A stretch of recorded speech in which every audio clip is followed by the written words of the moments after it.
నమస్తే welcome to V3 news లక్ష్యం సమాజహితం నేను ఆకాంక్ష బులెటిన్ల ముందుగా హెడ్లైన్స్ చూద్దాం కర్తాల్ మహేశ్వరం మహాపిరమిడ్ ను సందర్శించిన నాగర్ కర్నూల్ ఎంపీ రాములు ధ్యాన మహాపిరమిడ్ ను నిర్వహించడం వలన సమాజంలో మార్పులు తీసుకువస్తుందని సూచన కరీంనగర్ జిల్లా కొత్తపల్లి మండలంలో ఆదరణకు నోచుకొని ఇందరమ్మ ఇండ్లు మురికి నీరు పందుల విహారంతో రోగాల బారిన పడుతున్న కాలనీవాసులు నాగర్ కర్నూల్ జిల్లా చుక్కాయిపల్లి గ్రామంలో మురికి నీటితో దర్శనమిస్తున్న ప్రధాన రహదారులు అధికారుల నిర్లక్ష్యం ప్రజలు రోగాల బారిన పడుతున్నారని గ్రామస్తుల ఆవేదన ఇక డీటెయిల్స్ చూస్తే రంగారెడ్డి జిల్లా కర్తాల్ మండలంలోని హనుమాన్పల్లిలోని మహేశ్వరం మహాపిరమిడ్ ను నాగర్ కర్నూల్ ఎంపీ రాములు సందర్శించారు ఈ సందర్భంగా ఎంపీ మాట్లాడుతూ ప్రపంచ ధ్యాన గురువు పత్రిజీ ఈ ధాన్య మహాపిరమిడ్ ను నిర్వహించడం వలన సమాజంలో మంచి మార్పులు తీసుకువస్తుందని ఇలాంటి వారు మన మధ్యలో ఉండడం ఎంతో విశేషమని కొనియాడారు ఈ కార్యక్రమంలో pyramid trust member Bhaskar Reddy మరియు యూపీ తెలంగాణకు చెందిన పెద్ద ఎత్తున ప్రజలు పాల్గొన్నారు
గత కాంగ్రెస్ ప్రభుత్వ హయాంలో ఇల్లు లేని నిరుపేదలకు ఇందిరమ్మ పేరుతో ఇచ్చిన ఇండ్లను అధికారంలో ఉన్న టీఆర్ఎస్ ప్రభుత్వం పట్టించుకోలేదని నిర్వాహకులు ఆవేదన వ్యక్తం చేస్తున్నారు కరీంనగర్ జిల్లా కొత్తపల్లి మండలంలోని రేకుర్తి బద్దిపల్లి గ్రామాల్లో నిర్మించిన ఇందిరమ్మ ఇల్లు ఆదరణకు నోచుకోక అసాంఘిక కార్యకలాపాలకు అడ్డాగా మారుతున్నాయి ఈ ప్రాంతం ఎటు చూసినా రోడ్లపై మురికి నీరు పందుల విహారంతో కాలనీవాసులు అనారోగ్యాల పాలవుతున్నారు ఇకనైనా స్థానిక రాజకీయ నాయకులు అధికారులు స్పందించి నివాసం ఉంటున్న వారికి మురికి కాలువలు సీసీ రోడ్లు మంచినీరు కనీస వసతులు కల్పించాలని కోరుతున్నారు మాది ఇందిరమ్మ ఇండ్లు కానీ మేము కాలనీ పేరు శ్రీమాద్రి కాలనీ అని పెట్టుకున్నాము మాకు ఎప్పుడో కాంగ్రెస్ తరఫు నుంచి వెళ్ళి ఇచ్చిండ్రు ఇండ్లు ఇప్పుడు కూడా టీఆర్ఎస్ వచ్చింది అప్పుడు ఓట్లేసినాం ఇప్పుడు ఓట్లేసినాం అప్పుడు ఆయనని గెలిపించినాం ఇప్పుడు ఈయనని గెలిపించినాం మాకు ఈ రోడ్లు చూసులేదు మోరీ చూసులేదు పందులు వస్తాయి మాకు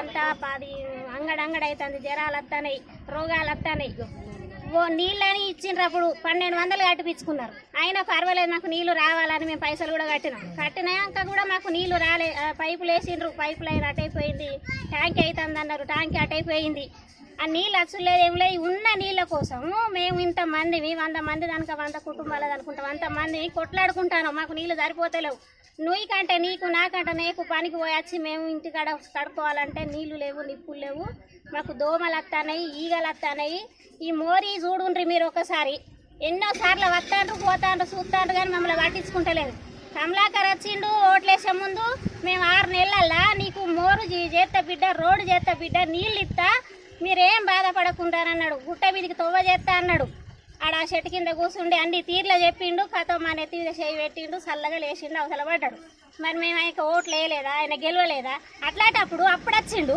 ఇప్పుడు ఒక్కసారి నచ్చి మరి మీకు ఎట్లా ఉన్నదని ఒక్కసారి నచ్చి చూసి మమ్మల్ని అన్న పోవద్దా మరి టీఆర్ఎస్ ఏమో మాకు పనులు చేస్తలేదు మేము ఎట్లా బతకాలి ఇక్కడ గుట్ట కింద ఉన్నాం మాకు నీళ్ళ తొవ్వ చక్కగా లేదు నీళ్ళు చక్కగా లేవు ఏది చక్కగా లేదు వాళ్ళు వచ్చలేదు ఊడ్చేటోళ్ళు రారా సిటీలో ఊడతారు చెత్త అంతా గాల పెడతారు తెల్లారి వరకు అక్కడనే ఉన్నారా మనుషులు సిటీలో ఇక్కడ మేము మనుషులం కదా పల్లెటూరులో ఉన్న వాళ్ళం సిటీలో చెత్త బుట్టలు ఇచ్చారు, మాకు బుట్టలు లేవు, ఏమి లేవు, కనీసానికి వచ్చి గింత ఊడ్చుడు కూడా లేదు. మా పరిస్థితి ఏంది? మమ్మల్ని పట్టించుకునే ట్యాక్సీలు అయితే బాగా పంపారు, మరి ఇటు చూసేటోళ్ళు లేరు, ఇటు పట్టించుకునే లేరు. ఎందుకొరకు 3440 రూపాయలు పంపారు ట్యాక్సీలు. ఈ రోడ్ బాగుంది, సమ్మకల గద్దెల కానుంచాలి, బొమ్మ కానుంచాలి, రోడ్ ఎక్కడ ఏదో భయపడి చెప్పు, ఎత్తేసుడు దింపేసి బండ్లు మేము కొనుక్కునే పాత బండ్లు, ఆ బండ్ల మళ్ళీ రిపేర్లు పెట్టలేక వస్తున్నాం. ఏ ఒక్క రోడ్ బాగుందా? ఎందుకు మమ్మల్ని పట్టించుకుంటలేరు? మేము కడతలే, ట్యాక్సీలు పంపలే మాకు, మరి మమ్మల్ని పట్టించుకోరు. అప్పుడు ట్యాక్సీలు ఎందుకు పంపారు మాకు? మున్సిపాలిటీ నుండి పంపకపోయి ఉంటుంది. ట్యాక్సీలు దేని కొరకు పంపారు మాకు? ట్యాక్సీలు పంపినప్పుడు మాకు కరెక్ట్ పనులు చేసి పెట్టాలా? మీరు ఎందుకు వస్తలేరు ఇటు మొక్కన? ఏ మున్సిపాలిటీ వాళ్ళు వస్తారు లేరు, ఏ డ్రైనేజ్ తీసుకోవాలి లేరు, ఏ ఊడ్స్టోళ్ళు లేరు.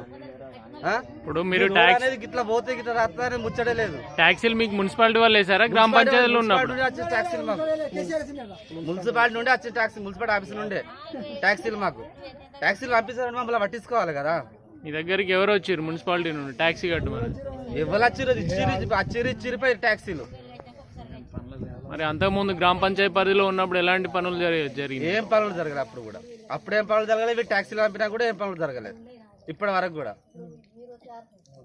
ఒకసారి చూడు ఎట్టుందో, అది మీకే కనిపిస్తుంది. ఒక 20 నిమిషాలు టైం పడుతుందా మాకు ఇక్కడ ఇళ్ళ కష్టాలకు? మేము పనులు చేసుకుంటాం. ట్యాక్సీ రామకృష్ణ, నేను రేకుర్తి సింహాద్రి కాలనీ వాసిని.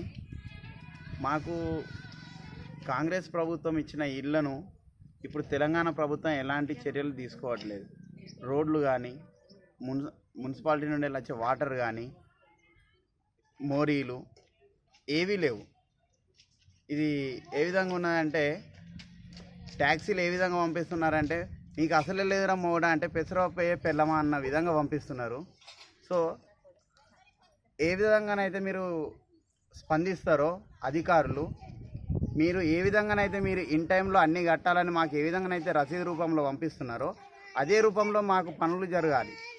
లేదంటే ఓటుకు వచ్చినప్పుడు మా హక్కు చూపిస్తాం. ఇంకొకటి, ఒకసారి రేకుర్తి నుండి వెళ్ళి చూడండి, చెత్త తీశారు. సమ్మక్క సారక్క జాతర వచ్చిందంటే కాలువలో ఉన్న చెత్త తీసిండ్రు, ఆ చెత్తను తీయడం మర్చిండ్రు. అధికారులు ఏ విధంగా ఉన్నారంటే, ఇవాళ చూసుకుందాం రేపటిది మరుద్దాం అన్న విధంగా మీరు ఈ విధంగా పనులు చేస్తే ప్రజలు చాలా ఇబ్బంది పడుతున్నాం. మేము రోడ్ల మీద వెళ్ళాలంటే జారి పడితే కెనాల్లో పడతాం, ఇటు చూస్తే ముళ్ళ కంపలలో పడతాం. ఎట్లా పోవడం?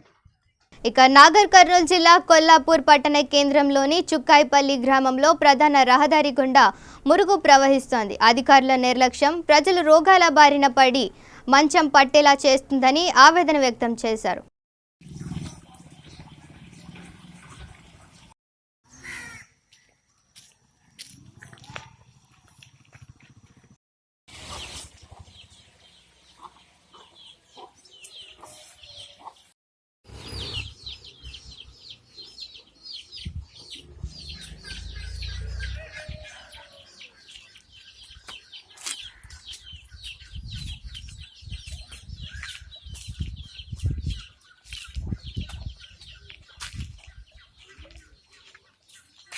నిన్న రాత్రి 9 గంటల బులెటిన్లో వనపర్తి జిల్లా కొత్తకోట పట్టణం వార్తల్లో చిన్న తప్పిదం జరిగింది.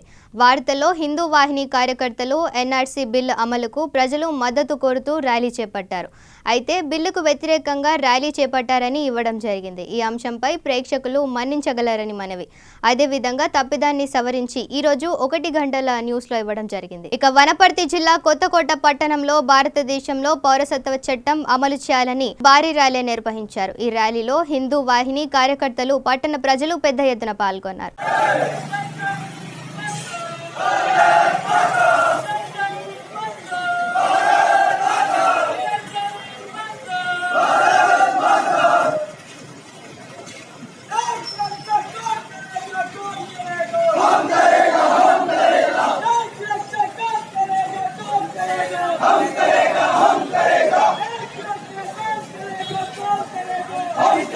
हम करेगा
దుబాయ్ అయిన రస్ ఆల్ ఖైమా అనే ప్రాంతంలో జీడబ్ల్యూఏసీ గల్ఫ్ కార్మికులు అవగాహన వేదిక అయిన తెలంగాణ ఎన్ఆర్ఐ పాలసీలో భాగంగా తెలంగాణ ప్రభుత్వం వచ్చే సంవత్సరం మార్చి నెలలో తెలంగాణ బడ్జెట్ సమావేశంలో ఈసారి గల్ఫ్ తెలంగాణ కార్మికులు ఆశయం అయిన ఎన్ఆర్ఐ పాలసీ ప్రకటించాలని డిమాండ్ చేశారు. దీనిలో ముఖ్యంగా రస్ ఆల్ ఖైమా జేడబ్ల్యూఏసీ కోఆర్డినేటర్ దానవేని మహేందర్, గోవర్ధన్, రస్ ఆల్ ఖైమా టీం సభ్యులు పాల్గొన్నారు.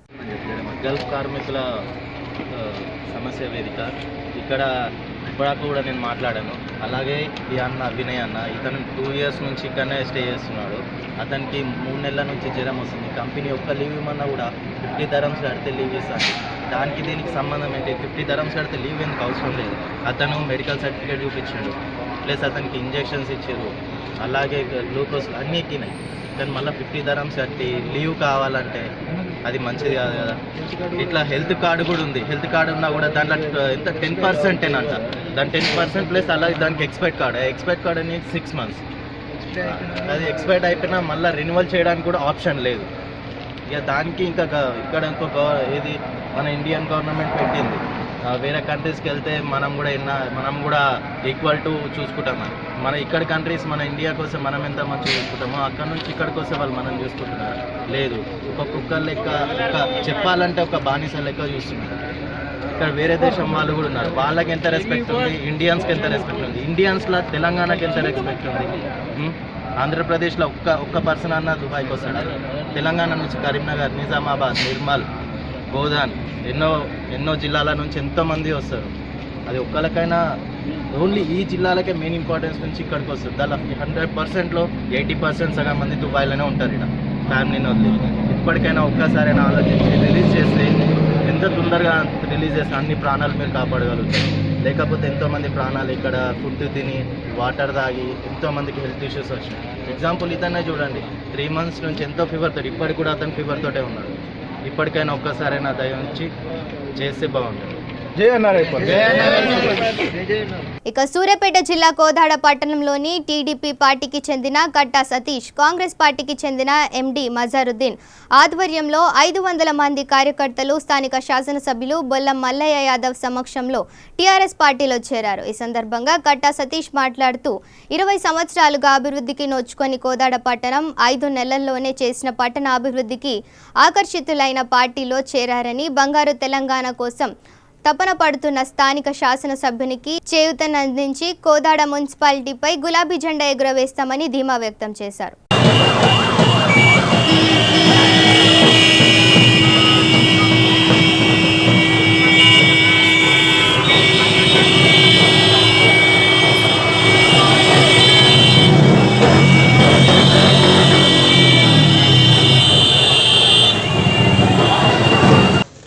కొత్త ఒరవడితో, నూతన నాయకత్వంతో మున్సిపాలిటీని అభివృద్ధి చేసుకోవాలనే లక్ష్యంతో రేపు జరగబోయే ఎన్నికల్లో మున్సిపాలిటీ మీద ఎట్టి పరిస్థితుల్లో జెండా రెపరెపలాడాలనే ఆలోచనతో నాయకులు తీసుకుంటున్న నిర్ణయాలకి ఇతర పార్టీ నాయకులు, కార్యకర్తలు కూడా ఆకర్షితులై చేరుతున్న సందర్భంగా మరి నాతో పాటు ఎంతో కాలం రాజకీయాలలో ఉండి పార్టీలు వేరైనా అభిప్రాయాలు ఒకటిగా ప్రయాణం చేస్తూ మరి ఈరోజు టీఆర్ఎస్ పార్టీలోకి వచ్చిన మిత్రుడు సతీష్ గారు, మజారుద్దీన్ గారు, ఆదిల్ గారు, యువకుడు నవీన్ గారు, మరి ఇంకా వారి సహచరులు, మిత్రులు, ఈ కార్యక్రమానికి సభాధ్యక్షత వహిస్తున్న వెంకటనారాయణ గారు, ఒకడు బాబు గారు, ఎర్నేని బాబు గారు.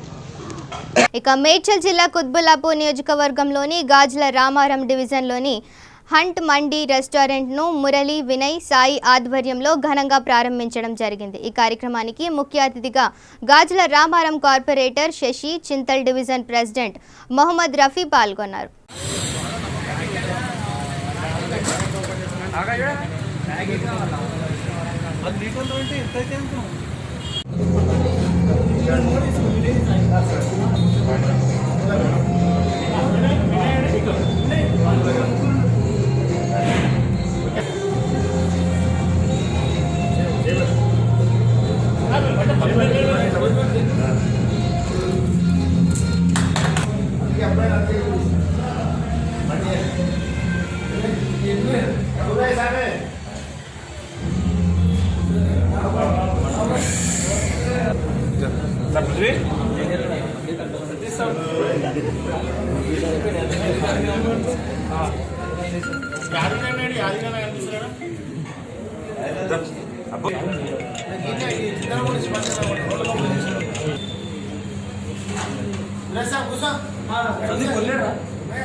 ఇక తిరుమల టీటీడీ పాలక మండలి సమావేశం ముగిసిన అనంతరం సమావేశంలో తీసుకున్న నిర్ణయాలను చైర్మన్ వైవి సుబ్బారెడ్డి వెల్లడించారు. 2019-20 వార్షిక బడ్జెట్ కింద 3,243 కోట్లకు పాలక మండలి ఆమోదం తెలిపిందని తెలిపారు. ఘాట్ రోడ్ మరమ్మతుల కోసం 10 కోట్లు, టీటీడీ పరిపాలనా భవనం మరమ్మతు కోసం 14.30 కోట్లు కేటాయించినట్లు వెల్లడించారు. సోషల్ మీడియాలో టీటీడీపై తప్పుడు ప్రచారాన్ని అరికట్టేందుకు సైబర్ సెక్యూరిటీ విభాగం ఏర్పాటు చేస్తున్నట్లు తెలిపారు.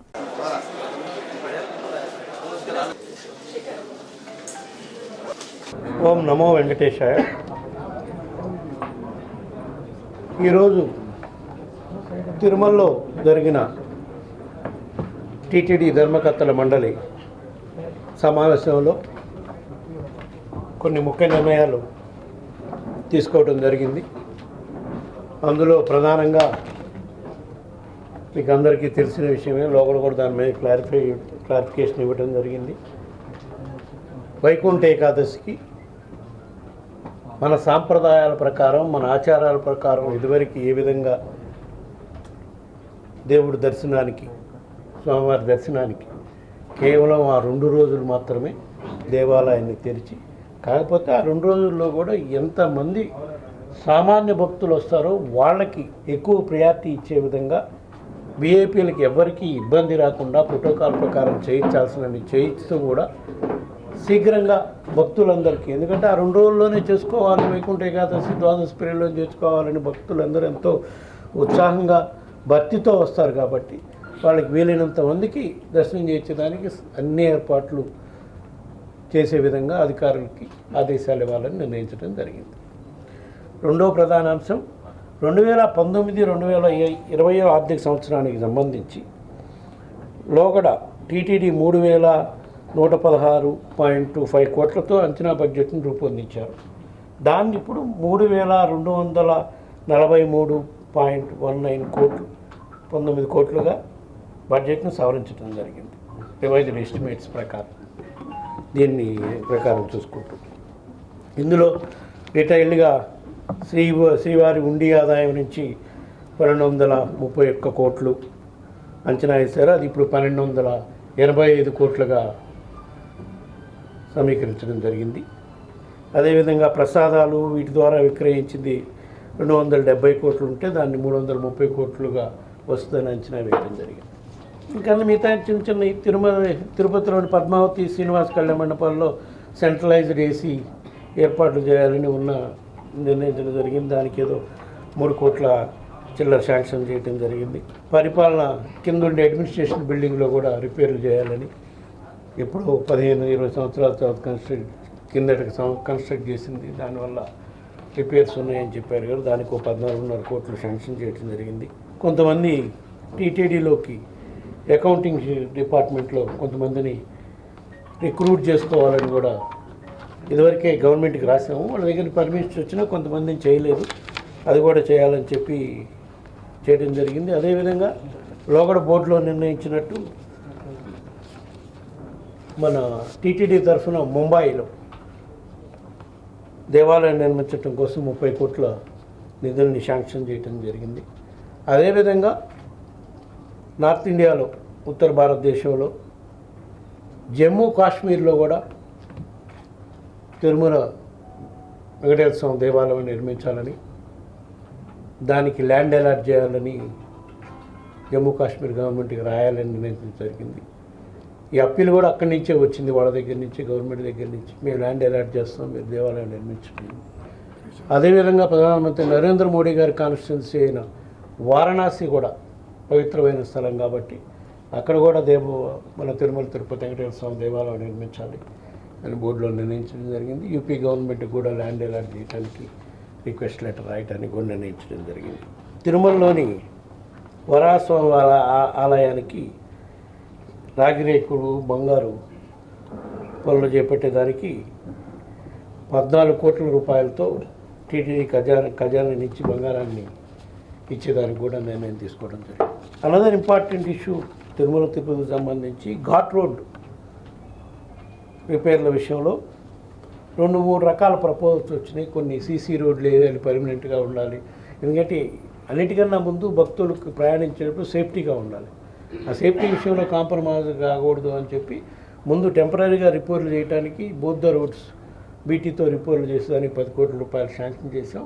కానీ వాళ్ళు పర్మనెంట్గా సీసీ రోడ్లు వేస్తే బెటరా, పర్మనెంట్గా బీటీ రోడ్లు రెన్యువల్ చేసుకుంటా చేస్తే బెటర్. ఒక ఎక్స్పర్ట్ కమిటీ వేసి ఎన్హెచ్ డివిజన్ నుంచి కానీ, ఐఐటి చెన్నై నుంచి కానీ, జేఎన్టీ నుంచి కానీ కమిటీ వేసి రిపోర్ట్. ఎందుకంటే ఘాట్ సెక్షన్లో మనం ఏం చేయాలన్నా కూడా అది మళ్ళీ చేయలేము. ఒకసారి చేస్తే పర్మనెంట్గా ఉండాలి. భక్తులకు ప్రయాణం ఇచ్చేటప్పుడు బస్సులు కానీ కార్లు కానీ సేఫ్టీ ఆస్పెక్ట్ ఇంపార్టెంట్ కాబట్టి స్కిడ్ కాకుండా ఉండాలి. సో దాని మీద ఎక్స్పర్ట్ కమిటీ పెట్టి రిపోర్ట్ తెప్పించడం జరిగింది. రిపోర్ట్ తెప్పించాలని నిర్ణయించడం జరిగింది. ఆ తర్వాత ఏ మేరకు కమిటీ రిపోర్ట్ చేస్తే దాన్ని పర్మనెంట్గా సీసీ రోడ్డు వేయటమా ఏం చేయటం అనేది ఇన్ దట్ మా బోర్డు సభ్యులు కొంతమంది వాళ్ళే ముందుకు వచ్చారు. 2 సిమెంట్ ఫ్యాక్టరీ యజమానులు మన బోర్డు సభ్యులు ఉన్నారు. వాళ్ళు మేము కన్స్ట్రక్షన్ రేట్ తరఫున స్వామివారికి డొనేషన్ రూపంగానే వాట్ ఎవర్ ఇచ్చేస్తాం. ఏదైనా ముందు security aspect safety aspect assess చేసినాకనే ముందుకు పోదామని చెప్పి నిర్ణయం తీసుకోవడం జరిగింది. ఇక అనంతపురం జిల్లా హిందూపురం పట్టణంలో ఎస్ఎఫ్ఐ ఆధ్వర్యంలో ఇంటర్మీడియట్, డిగ్రీ కళాశాల విద్యార్థులకు స్కాలర్షిప్లు, ఫీజు రియంబర్స్మెంట్, మధ్యాహ్న భోజన వసతి కల్పించాలని డిమాండ్ చేస్తూ అర్ధనగ్న ప్రదర్శన నిర్వహించి నిరసన వ్యక్తం చేశారు. విద్యార్థులు సమస్య పరిష్కారం కోసం ఎస్ఎఫ్ఐ ఆధ్వర్యంలో 3 రోజుల పాటు నిర్వహిస్తున్న నిరసన కార్యక్రమంలో భాగంగా 2వ రోజు ప్రదర్శన నిర్వహించి నిరసన వ్యక్తం చేశారు.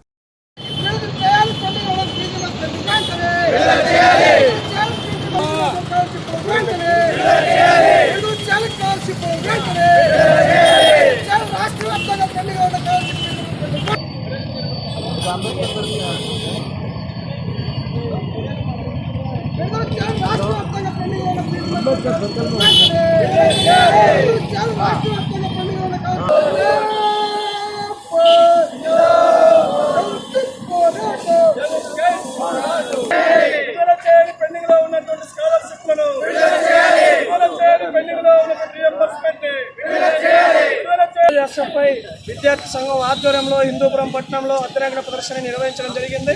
ప్రధానంగా ఈ రాష్ట్ర ప్రభుత్వం ఏదైతే విద్యార్థులకు పెండింగ్లో ఉన్నటువంటి స్కాలర్షిప్లు, ఫీజు రియంబర్స్మెంట్ని రిలీజ్ చేయాలా, రెండోది హాస్టల్ విద్యార్థులకు 10 నెలల నుంచి కాస్మెటిక్ ఛార్జీలు ఈ రాష్ట్ర ప్రభుత్వం విడుదల చేయలేదు. అందులో భాగంగా ఈరోజు రాష్ట్ర వ్యాప్తంగా అన్ని చోట్ల ఆందోళన కార్యక్రమాలు నిర్వహిస్తున్నాం. ఈరోజు కూడా ఈ రాష్ట్ర ప్రభుత్వానికి ఒకటే హెచ్చరిస్తున్నాం. ఈ రాష్ట్ర ప్రభుత్వానికి పేద మధ్యతరగతి విద్యార్థులపైన ఎంత మాత్రం ప్రేమ ఉంటే వెంటనే పెండింగ్లో ఉన్నటువంటి 2018-19 సంవత్సరంలో పెండింగ్లో ఉన్నటువంటి 1224 కోట్ల రూపాయల స్కాలర్షిప్లను వెంటనే రిలీజ్ చేయాలా. ఆ రకంగా అదేవిధంగా ఇంటర్మీడియట్ విద్యార్థులకు ఈరోజు ప్రభుత్వ జూనియర్ కాలేజీలో కనీసం మధ్యాహ్నం భోజనాన్ని గత ప్రభుత్వం పెట్టింది. ఈ ప్రభుత్వం మారుస్తామని చెప్పి వచ్చినటువంటి ఈ ప్రభుత్వం వెంటనే మధ్యాహ్నం భోజనం ఈరోజు పేద విద్యార్థులు తినే మధ్యాహ్నం భోజనం రద్దు చేసింది. ఇది ఏమాత్రం ఏమాత్రం సరైనటువంటి పద్ధతి కాదు. వెంటనే ప్రభుత్వ జూనియర్ కాలేజీలో మధ్యాహ్నం భోజనాన్ని ప్రారంభించాలా, పెండింగ్లో ఉన్నటువంటి స్కాలర్షిప్లు, రియంబర్స్మెంట్ని రిలీజ్ చేయాలా, అదేవిధంగా ఇంటర్మీడియట్ విద్యార్థులకి ఎంపీఎఫ్, ఆర్పీఎఫ్ని కొనసాగించాలని చెప్పి మేము భారత విద్యార్థి ఫెడరేషన్గా డిమాండ్ చేస్తున్నాం. అదే తరుణంలో విద్యార్థుల ఆర్టీసీ బస్ పాసులు ఈరోజు ఖచ్చితంగా పెంచినటువంటి ఆర్టీసీ బస్ పాస్ ఛార్జీలను వెంటనే తగ్గించాలని చెప్పి ఈరోజు ఎస్ఎఫ్ఐగా డిమాండ్ చేస్తున్నాం. లేని పక్షంలో రాష్ట్ర వ్యాప్తంగా విద్యార్థి ఉద్యమాన్ని రాష్ట్ర ప్రభుత్వాన్ని చూపిస్తామని చెప్పి ఎస్ఎఫ్ఐగా హెచ్చరిస్తా ఉన్నాం. ఇక బస్సులలో షాపింగ్ మాల్లో సెల్ ఫోన్లు పోగొట్టుకున్న బాధితులకు తిరిగి వాటిని అందించినట్లు సికింద్రాబాద్లోని కార్ఖానా ఇన్స్పెక్టర్ మధుకర్ స్వామి తెలిపారు. గుర్తు తెలియని వ్యక్తుల వద్ద ఫోన్లు కొనుగోలు చేసి వాడుతున్న వారిని పట్టుకొని ఫోన్లు స్వాధీనం చేసుకున్నట్లు తెలిపారు. నెల రోజుల్లో దాదాపు 25 ఫోన్లు చోరీకి గురైనట్లు తాము గుర్తించినట్లు తెలిపారు.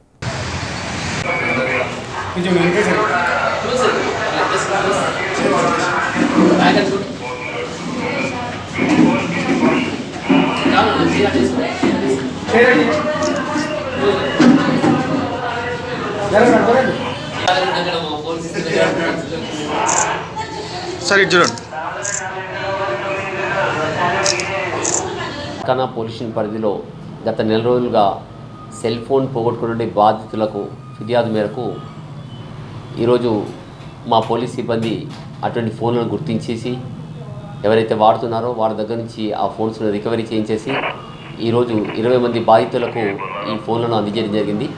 వీటి విలువ సుమారుగా 4 లక్షల వరకు ఉంటుంది. ఈ బాధితులందరూ కూడా బస్సులలో ఇతర ప్రయాణిక సాధనాల ద్వారా షాపింగ్ మాల్లో వీరు పోగొట్టుకున్నప్పుడు గుర్తు తెలియని వ్యక్తుల దగ్గర నుంచి ఫోన్స్ కొనుక్కొనేసి ఎవరైతే వాడుతున్నారో వాళ్ళను గుర్తించి ఈరోజు బాధితులకు అందజేయడం జరిగింది. ఇక బులెటిన్ ముగించే ముందు హెడ్లైన్స్ మరోసారి చూద్దాం. కడ్తాల్ మహేశ్వరం మహాపిరమిడ్ను సందర్శించిన నాగర్ కర్నూల్ ఎంపీ రాములు. ధ్యాన మహాపిరమిడ్ను నిర్వహించడం వలన సమాజంలో మార్పులు తీసుకువస్తుందని సూచన. కరీంనగర్ జిల్లా కొత్తపల్లి మండలంలో ఆదరణకు నోచుకొని ఇందిరమ్మ ఇండ్లు. మురికి నీరు, పందుల విహారంతో రోగాల బారిన పడుతున్న కాలనీవాసులు.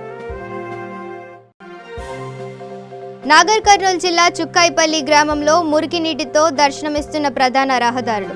అధికారుల నిర్లక్ష్యం, ప్రజలు రోగాల బారిన పడుతున్నారని గ్రామస్తుల ఆవేదన. ఇవి bulletin updates. Stay tune to V3 news. లక్ష్యం సమాజహితం.